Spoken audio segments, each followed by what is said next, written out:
Hello students, today we will begin diffraction of light. So before diffraction of light, we will know what is rectilinear propagation of light, and that about that you have already studied that light travels in the straight line. As long as the medium is same, light will travel in the straight line. It will not deviate from its path. If by applying the principle of rectilinear propagation of light, we determine the shadow of an opaque object on a screen. This is an opaque body which is illuminated by some monochromatic source of light, and here it is the screen. If by using rectilinear propagation of light, if we determine its shadow on the screen, we will get that those rays which are falling over the opaque body, they will be stark. They will not be able to reach on the screen, and this much portion will be dark. Here this is the geometrical shadow of the body. PQ will be the geometrical shadow of this opaque body on the screen, while here this will be illuminated. This portion which is above to the P or which is below to the Q on the screen, that will be illuminated. Now in place of this, if we use a slit, what is slit? You take a opaque screen, and in that opaque screen you cut a small portion. So what will happen? Rest of the part is opaque. There is the opening here. This is the opening. This opening is called the slit. So here it is a monochromatic source of light, and this is a slit, and that one is the screen. So see here, light rays which are falling over this part of the slit screen, they will not be able to reach on the screen. But those light rays which are falling in between these two rays are going through the edge of the screen. These rays are going through the edge of the slit. So those which are going in between these two, they will be able to reach on the screen. So we will see here that this is a geometrical shadow portion. Above P and below Q, there is a geometrical shadow portion, while PQ will be illuminated portion. PQ will be the illuminated portion. Now if you decrease the size of this opaque object or size of the slit, size of the slit means this width. This width if you decrease, it's clear? If we decrease the width of the slit or width of this opaque object, what will you find? As its width is decreased and as the size of the opaque object or width of the slit becomes of order of the wavelength of light, which is nearly 10 to the power 7 meter minus 7 meter or 10 to the power minus 6 meter. This is the order of magnitude of the wavelength of light. So when size will become size of this opaque object or size of the slit means the width of this narrow opening, it becomes of the order of wavelength. We will find an intensity distribution in the geometrical shadow region also. Means in this part also we will find there is a non-uniform distribution of light. Similarly here also, below Q or above P, we will get a non-uniform distribution of the light. That can be obtained only when these rays are bending at the edges of the obstacle. Here rays are bending at the edges of the obstacle. Then only we can get some intensity distribution in the geometrical shadow region. In the geometrical shadow region, a light can be obtained only when these rays are bending at the edges of the obstacle. It has been observed that when the size of this or size of that, it is of the order of wavelength, then light is also obtained in the geometrical shadow region. In the geometrical shadow region, we get a non-uniform intensity distribution. It's clear, and that will be possible only when these rays are bending at the edges of the obstacle. This bending of the light waves at the edges of the obstacle is known as the diffraction. What is diffraction? It is the phenomena of bending of light wave at the edges of an obstacle or at the edges of a slit is known as diffraction. When provided the light size of obstacle or size of slit is of the order of wavelength. When their size is of the order of wavelength, then only we will get the diffraction. Otherwise, no diffraction pattern will be obtained. It is clear. So now you can see here. So what is the diffraction? It is the phenomena of bending of light waves at the edges of obstacle or at the edges of the slit. When their size is of the order of wavelength, it is called the diffraction. Now there are two kinds of diffraction. One is the Fraunhofer diffraction and other is the Fresnel diffraction. In our course, there is only Fraunhofer diffraction, but we know what is the Fraunhofer diffraction or Fresnel diffraction. So see here. Here in this diagram you have seen that there is the diffracting body was an opaque object. Here diffracting body was slit. It's clear. So if the diffracting body it is a finite distance from the source of light as well as from the screen, then we say that diffraction is a Fresnel class diffraction. What is Fresnel class diffraction?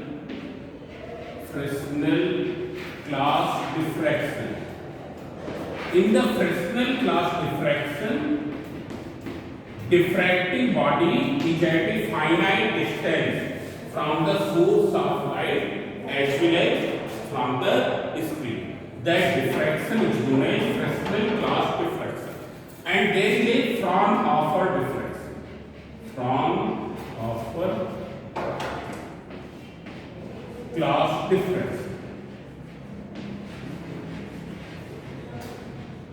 In the Fraunhofer class diffraction, source of light or screen both are at infinite distance from the opaque object or slit.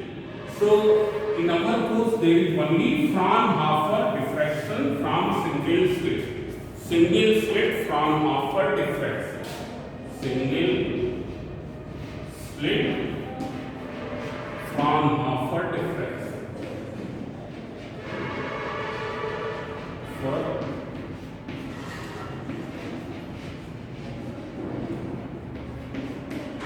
diffraction. So see here.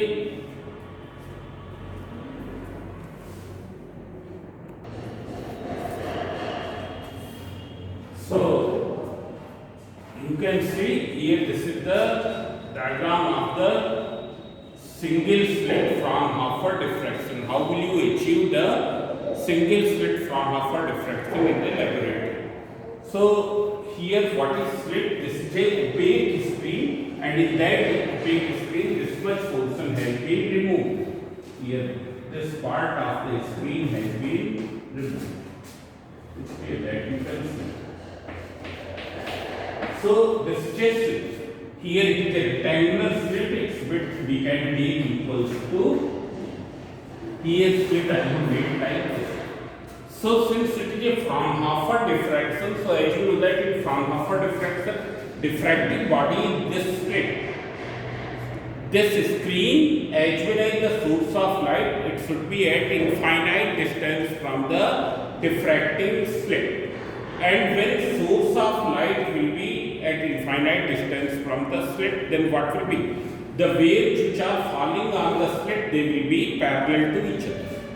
The waves which are falling on the slit coming from the very far source, they will be almost parallel to each other. And when they will be parallel to each other, what type of view front will incident here? Here a planar view front will incident.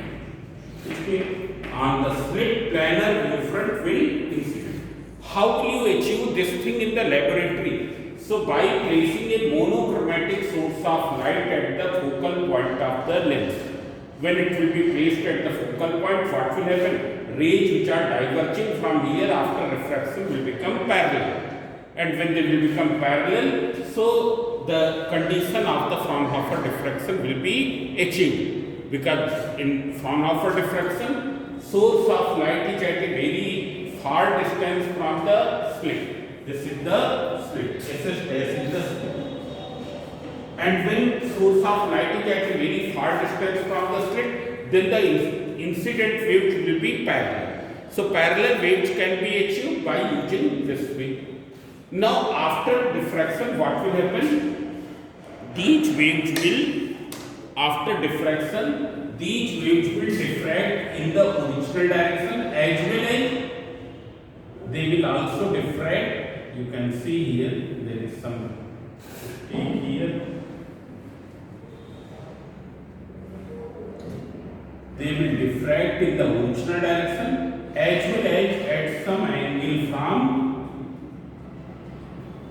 original direction all the in this. Here waves are diffracting in the original direction. These waves are diffracting in the original direction. And here is one set of waves which have diffracted at an angle theta from the original. They have diffracted at an angle theta from the original direction. So see here, these are the parallel waves. One set of the waves is this, and then this, and then this. They are diffracting in the original direction as the direction of incident wave. And this is the one set of waves which is diffracting at an angle theta from the original direction. They can diffract in this direction also. It's clear? They can diffract in a number of directions having different values of theta. Values of theta, there will be only not one value of theta. One set will be in this way, in this way, in this way. There will be numerous values of the theta in which they are diffracted. Now these parallel waves can be brought to focus by using a convex lens. And at the focal point of this convex lens, the screen is placed. The screen is placed at the focal point of the convex lens L2. So since the waves are parallel, therefore after refraction they will get focused at one point of the screen. So here on the screen we will get a non-uniform distribution of intensity. On the screen a non-uniform intensity distribution will be obtained, having a central maximum just in front of the center of the slit. At the point O, there will be a central maximum. While in the other side of that, there will be secondary minima and secondary maxima. Secondary minima and secondary maxima. And maxima means what will be the intensity distribution, this non-uniform intensity distribution. So on the screen at the center, just in front of the center of the slit, there will be a central maxima which will be the brightest. In the other side of that, there will be secondary minima and secondary maxima.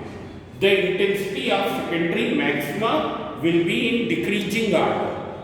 It will be in the decreasing order, matlab as the order will increase, intensity will also decrease.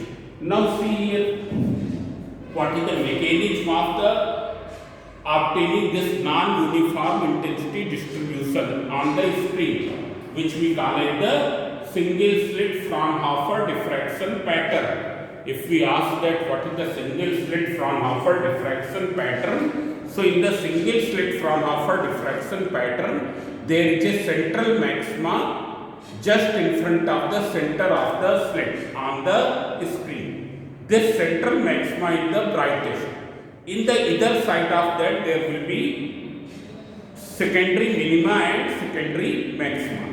The intensities of the secondary maxima will be decreasing as the order will increase. Now second central maximum will have the maximum width also. Now see here how at the point O central maximum is formed. So as you can see here, when this plane view front falls upon the slit SS dash, when this plane view front falls upon the slit SS dash, what will happen? Every point of the slit will become the source of secondary waves from the Huygens principle. From the Huygens principle, its every point will become the source of secondary waves. Secondary waves of the same phase will originate and they will travel in the original direction as well as some other directions also they will travel. One direction I have shown here. So since they are traveling from here with the same phase, therefore at the point O they will reach in the same phase. At the point O they will reach in the same phase because they are covering equal length of the path and reaching at the point O after covering equal length of path. Therefore here they superpose it without any path difference. Without any path difference means without any phase difference. There will be no phase difference means what will happen? There will be constructive superposition and a brighter region will be found. That brighter region we name as the central maximum. Now what will be the condition of the secondary minima? See here, we can see what is the condition of secondary minima. Secondary minima will be obtained, you can see, condition of secondary minima.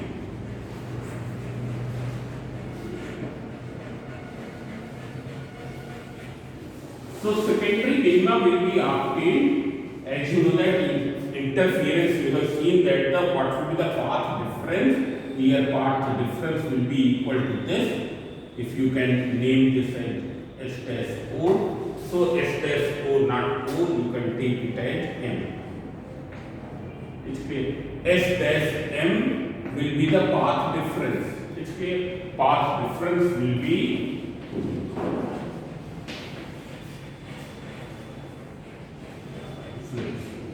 this is the path difference between two extreme waves which are coming from two farthest points of the slit, between which separation is D. It's clear? What is the separation between S and S dash? It is D. It's clear? So what is the path difference? Path difference will be equal to S dash M. S dash M. That is equals to D sin theta. It's clear? This we have seen in the interference in YD-AC experiment. Now if this path difference D sin theta, it is equal to lambda or 2 lambda or 3 lambda or and so on, or we can say that it is m lambda, where m is varying from 1, 2 and so on. Then there will be the secondary minima will be found. What is the condition of the secondary minima? Mth order secondary minima D sin theta equals to m lambda, where m varies from 1 to 3 and so on.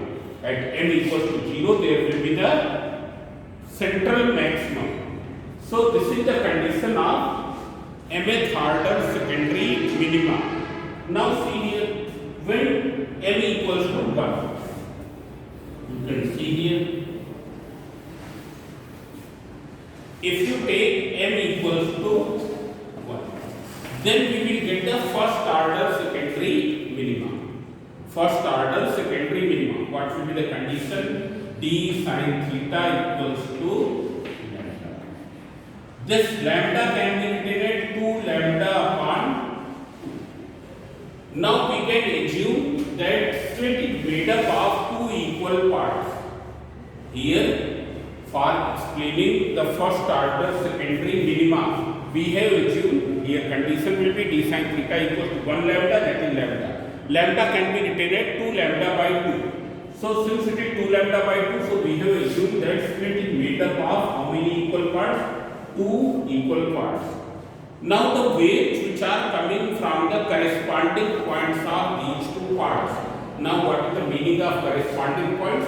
Between which separation is d by 2. Those 2 points on both the parts between which distance is d by 2. Those points are called the corresponding points. So see here, one point you can take this, another point is this. One point you can take here, another point you can take here. So the waves which are diverging, waves which are starting from these points, what will be the path difference between them when they superpose at the point P? Path difference between these waves which are starting from corresponding points, between which separation is d by 2 and superposing at the point P. So see here, when separation is d, path difference is lambda. So path difference is lambda. This is the path difference. Okay. So when separation is d by 2, it will be lambda by 2. Means they will superpose in opposite phases, and the path difference is lambda by 2. Therefore, superposing in opposite phases. At superposing in opposite phases, therefore at that point minima will be fast. So this is the condition of the first order secondary minima. Similarly, in the second order secondary minima, what will be the condition? Condition will become d sin theta equals to 2 lambda. Because in place of m we will take 2, so it will be 2 lambda. This 2 lambda can be written as 4 lambda by 2. 4 lambda by 2. Now we will assume that slit is made up of how many equal parts? Slit is made up of 4 equal parts. One part is this. This is the second part. This is the third part. And this is the fourth part. Each part is having what? Width d by 4. Each part is having width d by 4. Now see here. When the waves are starting from the corresponding points of two adjacent slits. Corresponding points of two adjacent slits means between whose separation is d by 4. So see here, when the separation is d, path difference is 2 lambda. When the separation between this and this is what? D, path difference is 2 lambda. So when it is d by 4, so it is 2 lambda by 4, that is lambda by 2. Means once again they will superpose in the opposite phases. And at that point, second order secondary minima will be found. Now you can see here, what is the condition of secondary maxima? So you can see, path difference, it should be equal to d sin theta equals to 2m plus 1 into lambda by 2, where m will take 1, 2, 3 and 4. D sin theta path difference. D sin theta is what? It is the path difference. It should be equal to 3 lambda by 2. Now you can see here.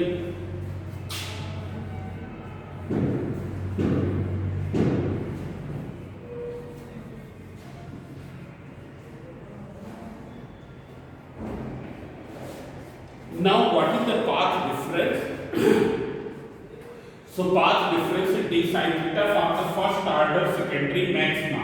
M equals to 1, so path difference d sin theta equals to 3 lambda by 2. Since it is 3 lambda by 2, therefore we can assume that slit is made up of how many equal parts? 3 parts. One part is this, other part is this, and third part is this. It's clear. Slit is made up of how many equal parts? 3 parts. First part, second part, and now the waves which are coming from the corresponding points of two adjacent slits. So see here, what will be the separation between the corresponding points? Here it will be d by 3. So when separation is d, what is the path difference? It is 3 lambda by 2. When it will be d by 3, then it will be equal to what? 1/3 of this, that is lambda by 2. Means the waves which are coming from the first two parts, from this part and from this part. They are superposing at the point P with a path difference lambda by 2. Therefore, they are superposing in the opposite phase. Here they are superposing in the opposite phase. But the waves which are coming from the third part, whose width is d by 3, they will be left to superpose because they don't find any other wave for superposition. So they will be left to be superposed. Means two-third part of the slit is producing minima, but 1/3 is producing maxima. So this, at that point there will be some light besides the minima, that is known as the secondary maxima. That is known as the secondary maxima. It is there is light because of 1/3 portion. It's clear. Similarly, if you take m equals to 2, it will become 5 lambda by 2. In that case, we can divide the slit in how many equal parts? Slit can be divided into 5 equal parts. You can see here. This is one part, second part, third part, fourth part, and fifth part. The waves which are coming from the first two parts, they are superposing at the point P with what path difference? So see here, what is the width? D by 5. So when separation is D, what is the path difference? 5 lambda by 2. When it is D by 5, it will be 1/5 of this, that is lambda by 2. Means waves are superposing which are going from here and here. Similarly, the waves which are going from the third and fourth part, they will also be left to be superposing with path difference lambda by 2. That is superposing in opposite phases. But the wave which is going from the fifth part of the slit, it will be left to be superposed. And when it will be left to be superposed, what will happen? Besides minima, there will be some illumination due to 1/5 part of the slit. Earlier, 1/3 part of slit was active, but now only 1/5 part of slit is active. Therefore, there will be some illumination due to 1/5 part of the slit. So that will be the secondary maximum. That point will be the secondary maximum. But now here you can see that the active portion of the slit has decreased. Therefore, intensity of secondary maxima will also decrease. So this is all about in this lecture. In the next lecture, we will explain about the angular width of central maximum. Thank you.